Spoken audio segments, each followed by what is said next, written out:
안녕하세요. 취미로 철학하는 남자입니다. 네, 오늘은 1월 10일 2시 36분을 지나고 있고요.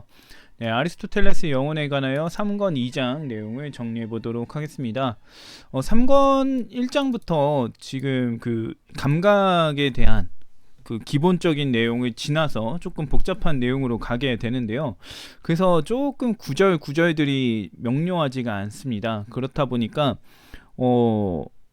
이게 해석하는데 조금 어려움이 있을 것 같아요. 뭔가 명확한 표현을 쓰지 않기 때문에 이런 부분 때문에 오히려 읽는데 좀 어려움이 있는 그 장이 2장 1장이 아닐까 싶고요. 네, 그래서 조금 읽기 어려울 수 있다라는 점을 감안하시면 될 것 같고, 내용을 보게 되면은 그렇게 어려운 내용은 아닙니다. 우리가 일반적으로 지금 요즘은 알고 있는 상식선의 내용들이 나와요. 그래서 간단하게 보겠습니다. 일단은 첫 번째로 나오는 건 메타인지에 대한, 자기 자신에 대한 감각을 이제 언급하게 됩니다. 이런 부분이 나온다는 것도 좀 새로운 부분인 것 같기는 해요. 고대 그리스라면은 메타인지에 대해서 좀 언급한다고 파악한다고 보기가 조금 어려울 수도 있을 것 같았는데 의외로 나와서 새로웠던 부분이고요. 그 다음에 사물과 자극, 감각의 관계에 대해서 좀 더 엄밀하게 표현을 합니다. 그래서 사물과 자극은 어떤 관계에 있는지, 자극과 감각은 어떤 관계에 있는지를 언급하게 돼요. 그래서 이런 부분들 몇 가지가 나오게 된다 라고 할 수가 있고요. 이 사물이라고 표현을 하긴 했지만 자극을 발생시키는 물체를 말합니다. 이런 부분 감안하시면 될 것 같고, 그 다음에 감각기관의 원리로서 봤을 때 이제 비율적이다, 비율이다, 감각기관은 비율을 수용하는 것이다 라는 얘기 앞에서도 나왔지만 한 번 더 나오게 되고요. 그 다음에 최종 감각기관이라는 표현이 나옵니다. 최종이라고는 안 나오고 다르게 나왔던 것 같은데, 아무튼 차이를 식별하는 기관이 있고요. 이 기관이 이제 동시에 감각함과 동시에 차이를 식별하는 그런 특징을 보이게 되는데, 이에 따라서 봤을 때 감각과 차이를 동시에 한 부분에서, 같은 부분에서 하는가, 아니면은 둘이 나눠져서 여러 부분에서 하는가 라는 얘기가 나오게 돼요. 그래서 이 얘기가 나오고, 그 다음에 최종 감각기관에 대해서 어떻게 우리가 이해해야 되는지 간단하게 설명을 합니다. 이 최종 감각기관이라는 걸 현대식으로 표현하게 되면 뇌를 말한다고 볼 수가 있어요. 뇌에 대한 거고, 이제 그 다음에 또 대비되는 걸로 1차 감각기관에 했나? 1차 감각기관이라고 하는 거는, 잠깐만요, 한 번 더 체크를 해볼게요. 1차 감각기관이라고 하는 거는 이제 감각이라고 볼 수가 있습니다. 1차라고 하는 게 감각이라고 볼 수 있는데, 좀 찾아볼게요.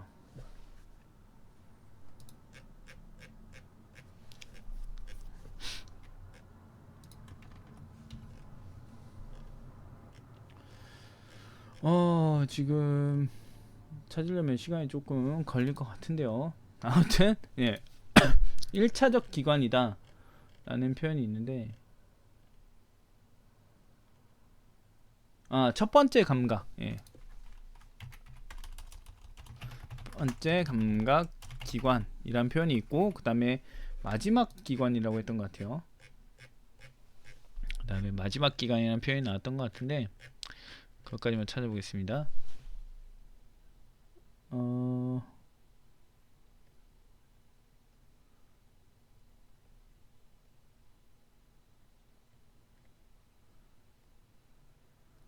안 나오네요. 그 마지막이라고 했던, 안 나오네요. 아무튼 이 최종 감각기관이라는 걸 이제 뇌라고 표현할 수 있고, 첫 번째 감각기관은 우리의 일반 오감이라고 표현할 수 있을 거예요. 이렇게 해서 지금 이 두 가지가 같은 곳에서 일어나는 것 같다, 이런 얘기를 하게 되는 겁니다. 그래서 이런 부분에 대한 설명도 어느 정도 나온다. 그래서 뇌에 대해서 은근히 좀 구체적으로 좀 약간 기능에 대해서 탐구를 하고 있다, 이렇게 생각을 해볼 수 있을 것 같아요. 아무튼 좀 더 세부적인 내용을 살펴보도록 하겠습니다. 메타인지에 대한 내용인데요. 자기 자신에 대한 감각을 한다라는 내용입니다. 보게 되면 우리는 감각된 내용에 대해서 파악을 한다. 그리고 동시에 우리는 감각하는 활동을 파악한다. 감각된 내용, 어떤 걸 봤을 때, 색이 보일 때 그 색을 인식하죠. 그리고 우리는 그 색을 인식하는 활동을 또 감각한다 이거예요. 파악한다 이겁니다. 그래서 무언가를 볼 때 무언가를 보고 있다는 사실도 느끼게 된다라는 얘기합니다. 네, 이렇게 되면 이제 문제가 생길 수 있다는 건데요. 문제가 생길 수 있다는 얘기를 하게 되는데, 이는 곧 우리가 보는 활동을 본다는 것과 같아진다. 이에 따라서 시각 활동도 볼 수 있는 무언가가 된다. 우리가 보는 활동을 본다는 얘기예요. 보는 활동, 시각하는 활동을 보게 된다. 그러면은 이 시각 활동도 볼 수 있는 어떤 대상이 된다라는 얘기고요. 그래서 시각 활동도 색을 띌 수 있다는 입장에 이르게 된다라는 거예요. 근데 여기에 대해서 아리스토텔레스는 이는 완전히 잘못된 게 아니라고 합니다. 그 시각 활동이 어떤 색을 띌 수 있다라는 얘기를 하는 건데요. 그걸 보게 되면은 외부의 자극을 받은 시각기관은 대상이 사라졌음에도 불구하고 그 대상이 준 자극을 보존함으로써 감각할 수 있다라는 거예요. 그러니까 이 시각기관은 본래 어떤 걸 가지고 있지 않은데 가능태 상태로 있는데 어떤 그 사물이 색의 정보, 색적인 자극을 줬을 때 그거에 따라서 시각기관이 공명하게 돼요. 그러면은 그 공명을 통해서 빨간색이든 파란색이든 노란색이든 그런 것들을 이제 구현해내게 되는데, 그 구현해낸 색깔을 우리는 인식할 수 있다라는 겁니다. 그래서 사물이 없음에도 불구하고, 대상이 없음에도 불구하고 시각기관은 색을 지닐 수 있다라는 얘기를 하는 거예요. 네, 그래서 우리가 뭐 눈에 안 보여도 눈을 감고 있어도 뭐 구분할 수 있는 이유, 뭐 이런 식으로 하면서 얘기를 한다고 볼 수가 있습니다. 네, 그 다음 보게 되면요, 네, 사물, 자극, 감각의 관계인데요. 네, 감각과 자극의 관계부터 얘기를 합니다. 자극이라는 거는 우리 눈에 주어지는 어떤 빛이나 어떤 소리나 이런 것들을 말하죠. 그런 것과 우리가 실제로 감각하는 내용, 그래서 인상이라고 봐도 되고요. 자극과 인상은 동일한 내용을 갖는다라는 겁니다. 네, 동일한 내용을 갖죠. 그래서 시끄러운 소리가 주어지면, 시끄러운 자극이 주어지면 시끄러운 소리에 대한 인상을 갖는다라는 얘기를 하는 거고, 그다음에 자극과 감각은 본질적으로 다르다라고 하는데요. 네, 이 자극과 감각이 별개의 것이죠. 왜냐하면 소리하고 그 소리를 들어서 갖는 인상은 전혀 다른 것이기 때문에 그렇다라고 볼 수가 있습니다. 그 다음에 자극이 발생한 경우에만 그와 관련된 감각이 동일한 내용을 갖는 것이다 라고 얘기를 하는데요. 그러니까 자극과 어떤 감각은 서로 관련이 되어져 있기는 하지만 어떤 자극이 발생하지 않으면은 그에 따른 감각은 있을 수가 없다라는 겁니다. 그래서 자극이 없다면 그와 관련된 감각이 같은 내용을 갖지 않는다. 그래서 시각적 자극이 없다면 시각에는 같은 내용을 담고 있지 않다. 네, 그래서 자극과 감각은 별개다. 어떤 자극이 발생한 상황이 주어졌을 때만 같은 내용을 가질 수 있지만 그런 상황이 아니라면 갖지 못한다. 당연한 얘기를 하고 있죠. 그 다음 보겠습니다. 사물과 자극의 구분입니다. 자극은 사물 안에 있는 게 아니라 사물 밖의 운동을 말한다 라는 건데요.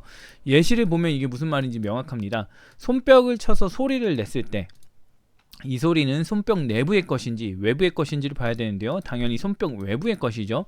네, 손과 손이 부딪히면서 그로 인해서 진동이 생기고 그거에 따른 소리가 발생을 하는 거잖아요. 그렇다 보니까 그 진동은 손 안에 있는 게 아니라 손 밖에서 나타나는 거라고 할 수가 있습니다.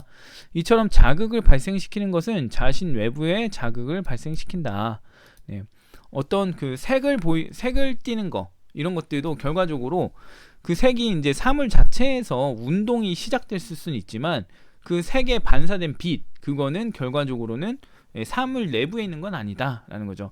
장미꽃이 빨갛게 보인다고 했을 때 그 빨강은 장미가 발생시키는 운동에 의해서 그런 거지만 그 운동은 장미 안에 있나요 밖에 있나요 했을 때 보면 밖에 있다라는 거예요. 그래서 이 사물과 자극에 그 차이가 있다라는 점을 언급합니다. 그래서 자극을 발생시키는 것은 자신 외부에서 자극을 발생시키고, 이러한 자극은 손뼉의 영향을 받은 공기 안에 있다. 이 운동을 말하는 거죠. 운동이나 소리를 말하는 겁니다. 그래서 소리는 손뼉의 영향을 받는 공기 안에 있다. 손뼉 안에 있는 게 아니라 영향을 받은 공기 안에 있고, 그 다음에 청각기관 안에도 그 소리가 자리하게 된다. 공기 안의 소리가 청각기관에 닿는다면 그 소리도 이제 결국 청각기관 안에 있는 게 된다라는 겁니다. 그래서 감각적 자극은 사물 안이 아니라 수용하는 매체와 기관 안에 있다 라고 얘기를 한다고 합니다. 아리스토텔레스가. 그다음에 이제 사물의 감각 능력에 대한 건데요. 이 사물은 여기서 이제 자극을 발생시키는 사물이죠. 네, 그래서 자극을 발생시키는 사물은 그야말로 자극을 발생시키는 역할만 한다. 자극을 수용하는 역할을 할 이유가 없다라는 얘기를 합니다. 그래서 자극을 발생시키는 것이 자극을 수용할 수도 있나요? 라는 질문이 있다면은 거기에 대한 답변을 한 거라고 볼 수가 있습니다. 그 다음 사족, 자극을 일으키는 것에 대한 명칭이 없다라는 건데요. 소리의 경우를 보게 됐을 때 소리를 낸다라는 표현하고 소리를 듣다라는 자극의 발생과 자극의 수용에 대한 표현이 있습니다. 근데 색이나 맛의 경우를 보면요, 색을 보다 맛을 보다 같은 수용과 관련된 표현은 있지만 색을 내다나 맛을 내다라는 표현이 없다라고 얘기를 합니다. 근데 이거는 지금 능동적으로 사람이 일부러 소리를 낼 수 있으니까 이런 표현이 있는 반면에 사람이 어떤 색을 일부러 발생시킬 수는 없다는 거예요. 고유의 가진 색을 그냥 남한테 보여줄 수는 있어도 어떤 색이 나게끔 할 수는 없다, 이런 의미로서 얘기를 한 것 같아요. 그래서 능동적인 표현이 없다라는 걸로 보여지고 수동적인 표현만 있다라는 내용을 보여지는데, 이거는 인간이 일부러 색을 내거나 일부러 맛을 내거나 이런 게 불가능하니까 그런 거라고 볼 수가 있을 것 같습니다. 네, 그 다음 보겠습니다. 감각기관의 원리인데요, 감각은 비율이다 라는 내용입니다. 네, 소리는 화음을 띌 수 있죠. 그리고 불협화음도 띌 수 있고, 어쨌든 간에 어떤 그 비율적인 특징을 가지고 있는 그 소리를 낼 수 있다, 소리를 다 포함한다 라는 겁니다. 그래서 소리는 일정한 비율을 갖춘 것이다 라고 얘기를 할 수 있고요. 감각기관 같은 경우는 이런 일정한 비율을 갖춘 걸 수용하는 거죠. 그래서 감각기관에 수용 가능한 비율이 있고 그거에는 한계가 있다 라고 얘기합니다. 그리고 감각기관이 수용 가능한 비율을 넘어서게 되면 감각기관이 망가지게 되는 상황에 이르게 된다라는 건데, 이전에도 얘기가 나왔었던 부분이죠. 네, 그 다음 보겠습니다. 이에 따라서 극단적인 자극들, 예를 들어 아주 단 것과 아주 짠 것이나 아주 밝거나 아주 어두운 것보다는 이 사이에, 단 것과 짠 것 사이, 그 다음에 밝고 어두운 것 사이에 있는 자극들이 우리가 수용하기에 더 쾌적하다. 극단적이면은 결국에는 한계에 가까운 상태이기 때문에 우리의 기관이, 우리의 감각기관이 망가질 확률이 높아진다 라는 겁니다. 그 다음에 최종 감각기관이라고 제가 했던 부분인데요. 차이를 식별하는 기관이 있다라는 겁니다. 네, 우리는 감각된 내용들을 구분할 수 있다. 예컨대 우리는 하향과 달콤함을 구분할 수 있다. 근데 이러한 구분은 감각함과 동시에 나타난다는 거예요. 어떤 하얀 것과 달콤한 것이 주어진다면 동시에 이거 두 개 다르다는 걸 인식한다 이거죠. 그래서 하얀과 달콤함을 인식함과 동시에 두 감각이 다르다는 걸 안다. 이 다름에 대한 인식은 감각기관에서 해내지 못하게 된다고 합니다. 하얀과 검정 같은 경우는 다름을 이제 시각 자체에서 파악해 볼 수는 있겠죠. 시각적인 정보니까. 문제는 하얀과 달콤함 같은 경우는 감각기관에서 할 수 없는 이유가, 시각적 인식을 감각기관에서 하더라도 달콤함에 대해서는 시각적 인식이 파악할 수가 없는 거죠. 그렇다 보니까 이 하향에 대한 정보와 달콤함에 대한 정보를 받아들이는 어떤 기관이 있고, 그래서 그것이 다르다고 느끼는 판단을 할 수 있어야 된다라는 겁니다. 그래서 이 감각에 따른 인식과 이 두 가지를 비교하는 인식이 있어야만 하는 상황에 놓이게 되는 거예요.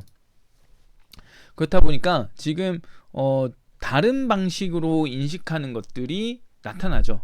그래서 그 두 가지가 있는데, 인식과 관련해서 차이에 대한 인식이랑 그 다음에 감각에 대한 인식이 두 가지가 있는데, 이 두 가지가 하나 안에 있어야 되는지 여러 가지 안에 있어야 되는지 이런 것들을 판단하기 시작하는 거예요. 그래서 이에 대한 내용이 뒤에 나오는 건데요. 보게 되면은 우리가 감각할 때 서로 다른 운동을 동시에 인식하기는 어렵다. 예를 들어서 달콤한 것을 감각하면서 쓴 것을 동시에 감각하기는 어려운 것처럼 그렇다라는 겁니다.